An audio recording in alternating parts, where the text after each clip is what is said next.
All right, man. Michigan took that L today in the ACC Big Ten Challenge. I think the Big Ten is now up 3-2. Louisville won 58-43, and only one Michigan player reached double digits, and that was John Test, which I think is their best player. And I think only two players on Louisville reached double digits. That's Jordan Nora and Stephen Echo. I don't know his dude's name. Jordan had 22 and Stephen had 13. So let's talk a little bit about the game. Not so much the stats. Livers didn't show up. He got to show up. Xavier Simpson, he got to be better. I mean, that's just given. All right. And it wasn't like Louisville was like that much better. You know, the game was pretty much closer than that. They hit some threes, some free throws late to put some separation. But one thing is that Juwan Howard don't have like the talent right now. You know what I'm saying? So he got to really coach up and coach to their strength, which he did a good job doing it in the past. But with, John Beilein was able to get the most out of his players because of the style that he played. But you see Juwan got a 5-star recruit already and more should follow. So it's going to really show, can he adjust and can he really coach with the guys he got, because this is not the style they want to implement. But Michigan played sluggish today in the first half. The second half a little bit the most too. They played sluggish. They were slow. They just seemed to have the pep in their step going into this game. Not making no excuses. But I guess they enjoyed their victory in the tournament over the Bahamas. And I think they got a little bit too high. And this is the loss they really needed. Louisville wasn't that much talented than them. Louisville looked faster. They like to have more energy. And they had the crowd behind them. So it was a good test to get ready for the Big Ten season. They just had more juice in their legs. And coming off that tournament, they won the tournament, Saturday, Sunday or something like that. So, balancing school in the books and all of that. But Louisville, they don't look like maybe they are the pinnacle in number one. But the talent-wise, and the reason why you can't really tell is because the game is slowed down due to zone. But they was just faster, quicker. And then Michigan came out with a little burst in the second half, beginning of the second half, and they closed the gap. I think they got it within 6 or 5 or something like that. And then Louisville just took off again. So I don't think it's an indictment on Michigan yet, but some things that went right is when Xavier Simpson is playing well and he penetrating. The Michigan Wolverines are a better team. When he penetrating and collapsing the defense, he could break down the zone and kick it out.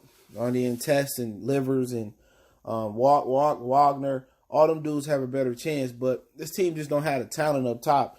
But if they shoot well, that's the thing about John Beilein. If they shoot well, you got to get a guard that penetrate. But Louisville, man, they just look more athletic, look faster. They look quicker tonight. And it wasn't that they was just more talented. They was just more comfortable with each other.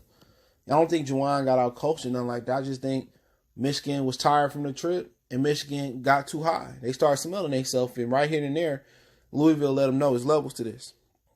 But I don't think Louisville going to run the table and be undefeated. I just don't see enough star power in Louisville. And that's kind of been my problem with Louisville throughout the years. Even when they beat us in the national championship, when it was a foul on Peyton Siva, they called a foul on Trey Burton, Peyton Siva. I just really never seen those great players come from Louisville. Even Montrezl Harrell, I liked him coming out of Louisville, but I didn't see him being a star. Terry Rozier, I think, wasn't there. I didn't really see him being a star. So Louisville haven't been able to get those stars, kind of like Michigan. They coach who they got now, and then before that was Petrino. They able to get the most out of those kids. You know what I'm saying? And kind of what John Beilein was doing at Michigan, you trying to get the most. And the programs kind of mirror themselves. You know what I'm saying? They haven't been able to get the elite guys, and I feel that if Patino or the coach they got here now, if he able to get the elite guys like the Wisemans and 5-star recruits, I think he could be just as successful as Krzyzewski and Roy Williams. You know what I'm saying? But like I said before, Louisville, good team defensively. They were great tonight, and their defense made it hard for Michigan to keep going. They pressed up on Michigan. They made it hard, but when Michigan was able to penetrate in the second half, they was able to find some things. But what Louisville did was sped Michigan up. Michigan got, their poise fell off. They started turning the ball over, but it's a learning experience. They're going to go in a lot more hostile environments this season in the Big Ten. I'm not sure what their schedule is looking like, but, this was a learning experience for them.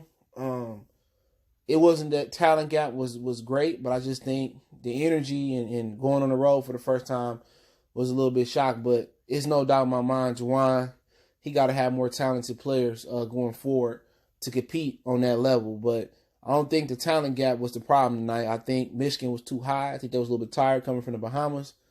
And I think, they, Louisville brought them down to earth. But Louisville, good team. They deserve to be number one. We got some work to do, but shout out to them. Don't forget me on Facebook, Instagram, and Twitter. Reach out to the email if you got business question, quality sponsorship, video requests. Keep sharing the videos. Want to make a donation, just share the videos. The best way to help out. Other than that, share the video. Appreciate the love, support. And check out our Michigan post-game playlist. That's for football and basketball. One time for the one time. Mercy Sports Talk. I'm going.